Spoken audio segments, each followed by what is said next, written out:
You may have heard about the Quran's idea of paradise being 72 virgins, and I promise I will come back to those virgins. But in fact, here in the Northwest, we're living very close to the real Quranic idea of paradise, defined 36 times as gardens watered by running streams. Since I live in a houseboat on the running stream of Lake Union, this makes perfect sense to me. But the thing is, how come it's news to most people? I know many well-intentioned non-Muslims who've begun reading the Quran but given up, disconcerted by its otherness. The historian Thomas Carlyle considered Muhammad one of the world's greatest heroes, yet even he called the Quran as toilsome reading as I ever undertook, a wearisome, confused jumble. Part of the problem, I think, is that we imagine that the Quran can be read as we usually read a book, as though we can curl up with it on a rainy afternoon with a bowl of popcorn within reach, as though God, and the Quran is entirely in the voice of God speaking to Muhammad, were just another author on the bestseller list.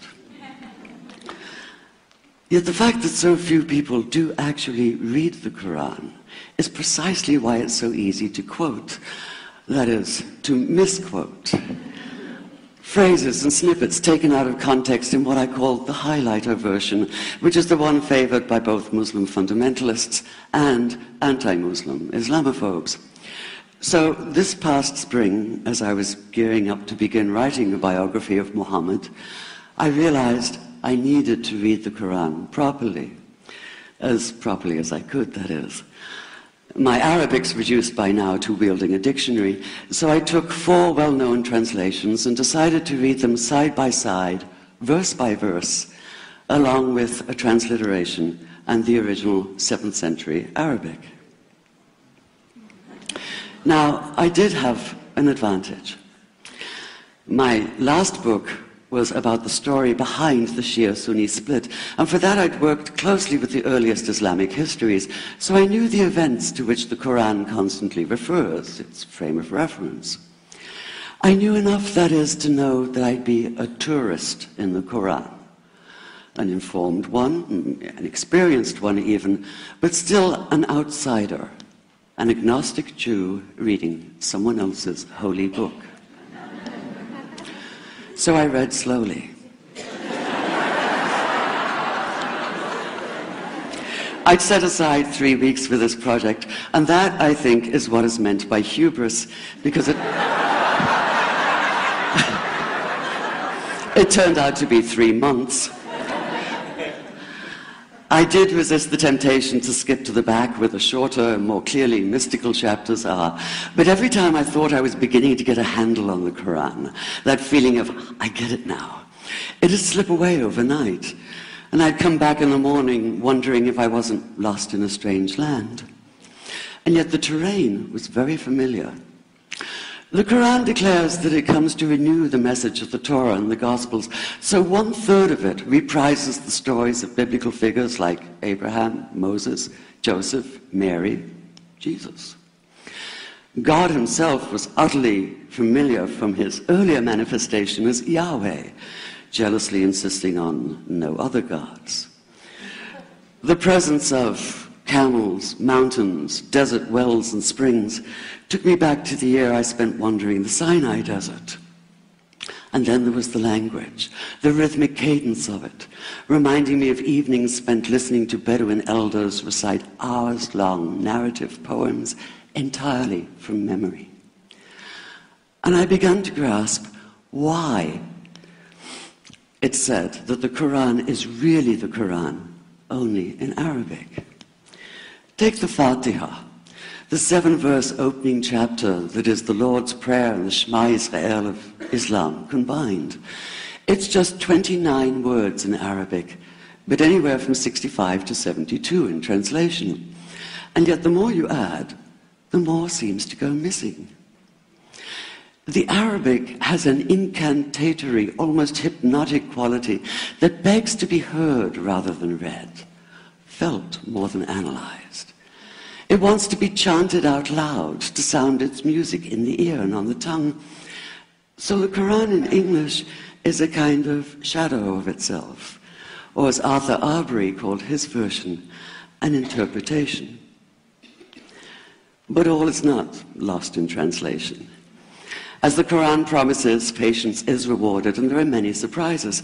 A degree of environmental awareness, for instance, and of humans as mere stewards of God's creation, unmatched in the Bible. And where the Bible is addressed exclusively to men, using the second and third person masculine, the Quran includes women, talking, for instance, of believing men and believing women, honorable men and honorable women. Or take the infamous verse about killing the unbelievers.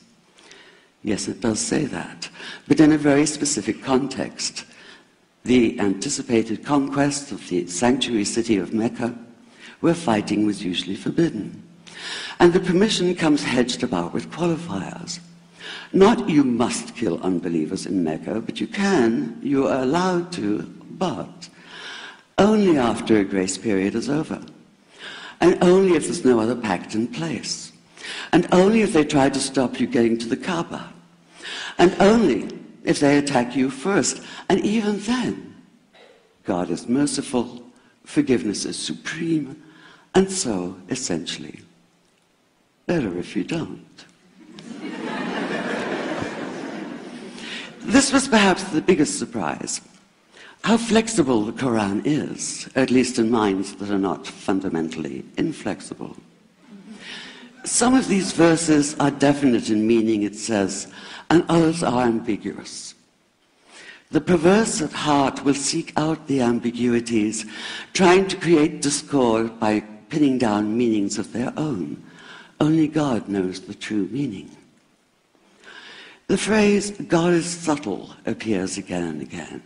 And indeed, the whole of the Quran is far more subtle than most of us have been led to believe, as in, for instance, that little matter of virgins in paradise. Old-fashioned Orientalism comes into play here.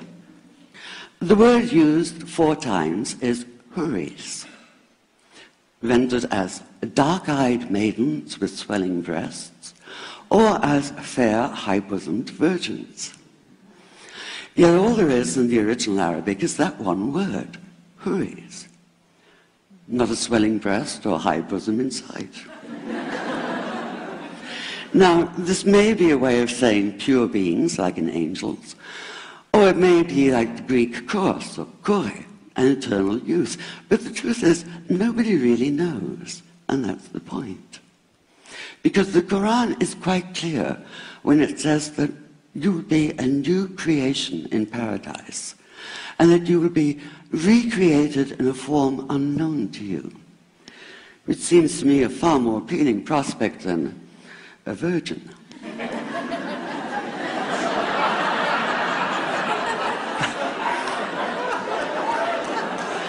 And that number 72 never appears. There are no 72 virgins in the Quran. That idea only came into being 300 years later, and most Islamic scholars see it as the equivalent of people with wings sitting on clouds and strumming harps. Paradise is quite the opposite. It's not virginity, it's fecundity, it's plenty, it's gardens watered by running streams. Thank you.